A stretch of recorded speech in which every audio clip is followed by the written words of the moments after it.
All right, it's time to talk basketball. Jose Salviati, editor of thepeachbasket.net. He's Steve Purciello, a longtime educator, vice principal, high school basketball coach, and athletic director. And this is the Shot Clock Pod, the best 15 minutes of NBA random thoughts online anywhere.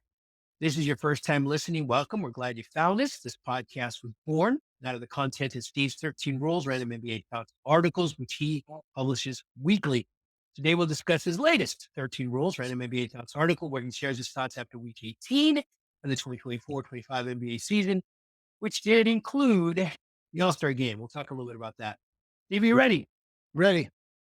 All right, let's start the timer now, and we're off. And we are going to start with the All-Star game. Everybody's got an opinion about it. The NBA tried something new this year to see if they could drum up interest in the game from the players and the fans. What do you think? Did it work at No, all? A little? not at all. No, it's the same mess that it's always been. Nothing will change until the players decide they want to play. This generation of players, the leaders of this generation, don't want to play. Um, a true basketball fan doesn't want to see dunks and alley-oops and three-point shots without defense. They just don't wanna see it. It's stupid, it's boring. The whole weekend, while original years ago was a great idea, has almost, it's past its time. And they really need to do some serious thinking about how to fix the whole weekend. Um, if you were to talk to one of the All-Stars, I'm sure they'd say it's a nice honor to be there. However, with what it is, they'd rather be off for a week and go to an island or do whatever it is they do because it's just it's silly, the whole thing. And then this weekend having Kevin Hart and it was just it bordered on the ridiculous. It was catered for the young person. And what they forget, the NBA's forgetting, and they're going to sell it out. But what the NBA's forgetting is the older people have the money.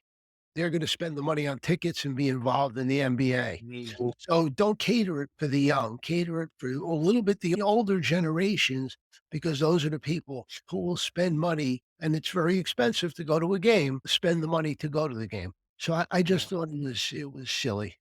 Even the dunk contest is worn out. One things they hit on, and they didn't do it this year, was having an NBA great like Steph Curry in a contest like he did last year with Ionescu. That kind of stuff is an interest. So it's Yeah. almost like 1 to 1 makes some sort of, interest or builds interest in the game or in the festivities. I usually don't chime in with my opinion, but I'm going to share a little bit of it here because the All Star game is an interesting case study. I think growing up, it was nice because you got to see players who never would play together, right? You got to see Magic, Pascal, Seamless. Going back to my era, these are two players that would never play together, but you got to see them in the All Star game, and it was unique, and it was special, it was fun. Today, there's so much more movement in the NBA, and these guys all tend to be buddies, which they weren't, back in my day. So I think maybe that took a little bit of the edge away too, because there's nothing special about seeing KD and Steph play together because they did it in the Olympics. KD and Harden played together at the start of their career. So I wonder if that had a little bit to do with it. What was special about it, watching these guys play together, isn't as special anymore because there's so much movement in the NBA. Any merit to that, you think, at all? Well, I go back, you talk about All-Star games. I go back to 60 in the '60s. I remember Adrian Smith, a little guard from Cincinnati, winning the MVP in the game. And the game was during the week, if I remember right. And it was on TV. We didn't get as many games on TV. But what you're talking about is interesting. My thought is, and I've said this, the agents have gotten involved and they're Yeah, telling their players, don't get hurt. yeah, So how do you not get hurt? You play like they do. They stand around and throw the ball and lob it and dunk it, and there's no chance to get hurt. What was interesting was with Kevin Hart, and then they gave awards to TNT and all those things. yeah, The players sat out for a long time. And you know what? That's where they're dangerous, where they can get hurt. And that was sillier than anything else. And for the life of me, I don't understand why. Let the game do the talking, not Kevin Hart or somebody else. That's the Right. other. I don't understand why the NBA would even think of doing that. But Yeah. I understand what you're saying. Don't forget, in today's world, the AAU world, these kids, these guys have played against each other when they met up when they're 15, 16 years old. So it's been forever. Yeah. Yeah. The NBA's got some work to do. We will probably still watch, to your point, but it'll probably still be sold out. But if they really want to fix it, they got some work ahead of them. Oh Let's God, yeah. move on. You talked about Draymond Green. I got some thoughts on this too, but he proclaimed recently that the Warriors are going to win it all. They're currently 2 games over 509. But what do you make of Draymond's proclamation? Draymond talks too much, but I think you need to wait until you get maybe a little closer, like fifth, sixth.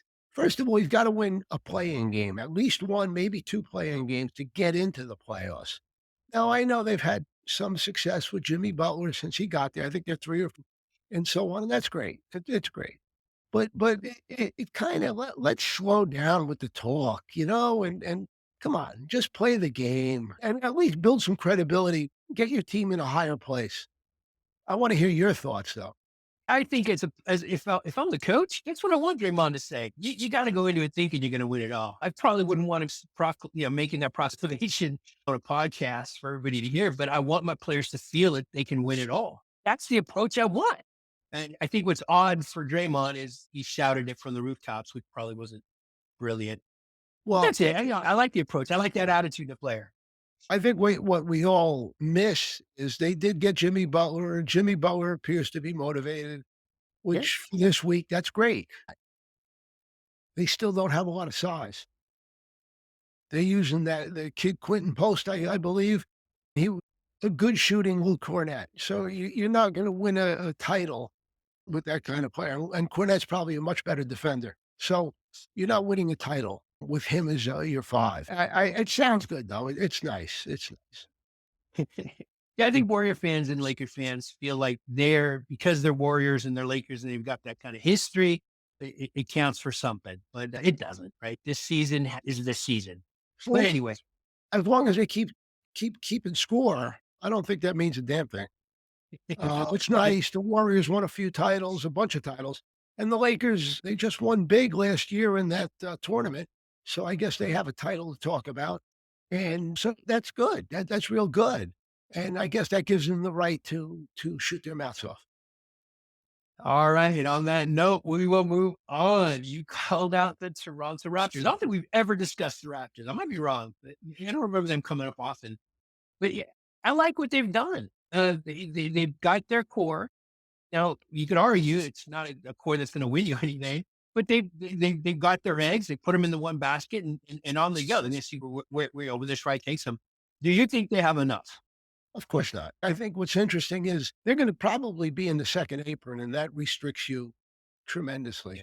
And you don't want to go in the second apron unless you think you have a shot at the title. You tell me, is Brandon Ingram, Pirtle, Scotty Barnes, Quickly, and RJ Barrett as your starting five, is that good enough to win a title? Yeah. Not now, not this season. No, but Well, this is what I like about him is they're relatively young and they're going to stay together. They made a commitment, and this is what I don't see from teams. Right? I just don't see that a lot. We talked before about the Lakers, right? They had Lonzo Ball, they had Kyle Kuzma, they had Brandon Ingram, but they didn't stay together. So I like what the Raptors are doing. They're not good enough to win this season, but 2, 3 years down the road, who knows? do they have a player in the top seven in the NBA or a person with a future that could be a top seven player in the NBA? Same answer. Not this season, but who Well, knows what Bill, Brandon? Well, Brandon Ingram probably has reached his did you ceiling. see But any of them having that? that's a better question. No, Let's think about this. How many NBA titles? I can only think back to a glorious year when the Detroit Pistons beat some team from out in California in the playoffs with yes, top 7 or 10 player. But I true. can't think many times in the NBA history where a team didn't have a top 7 to 10 player, except for that year. And who did they I forgot who they beat, but it was a convincing. I think it was 5 games or so. was a it convincing series. I'd have But to look it up. I'm not sure what you're talking about. But yeah, yeah, yeah. I think you're right. I think you're right. But I think in general, the makeup of the team is good. They've got a solid center. I like Portal, Jacob, Jacob. I like the pieces around him.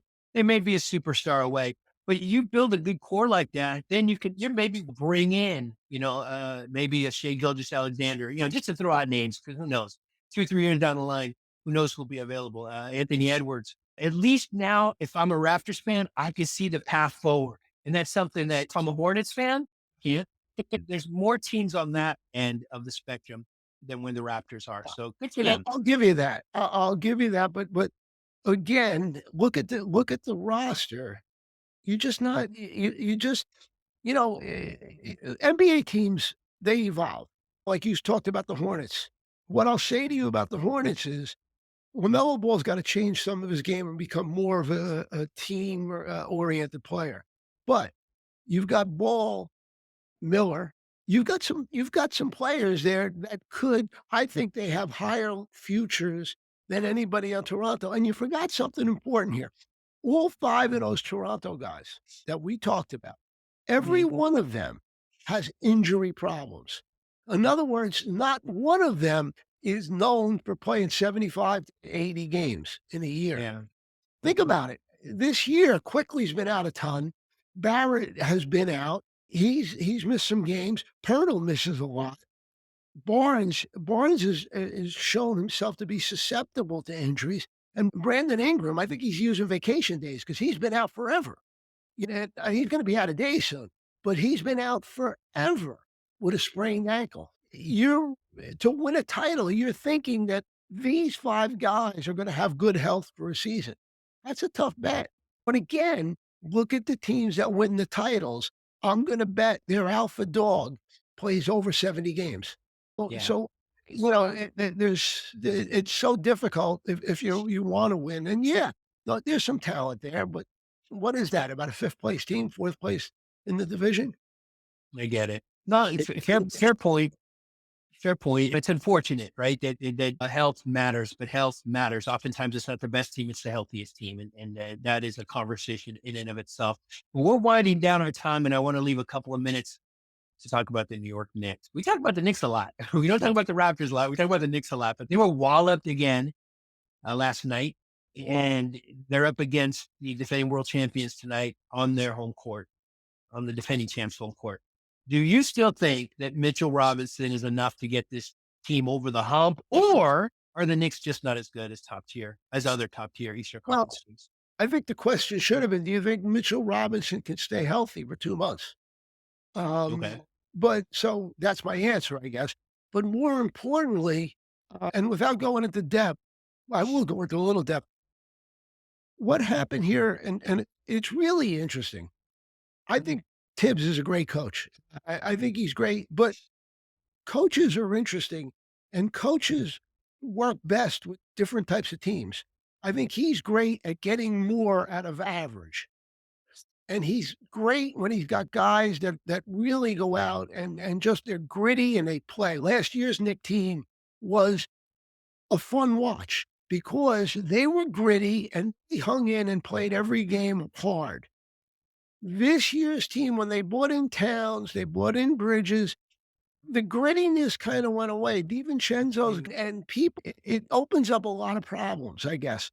And right now they don't defend. They got hit for 140 the other night by Cleveland. I don't know what to say or what to think. Today, we're going to learn a lot about them because if they don't play hard, that's telling you that they might have packed it in on their coach. If they do play hard, it says good about the coach and it says that the situation could get better. I keep coming back in my mind. There's 5 good players here, 5 good players, but no bench. If one of them gets hurt extended, Noby just did, and with and Hart, who's their Swiss Army knife. If those Yeah. guys hurt, now you're making the bench play, and boy, you're in trouble. You're in trouble. So that's where it is.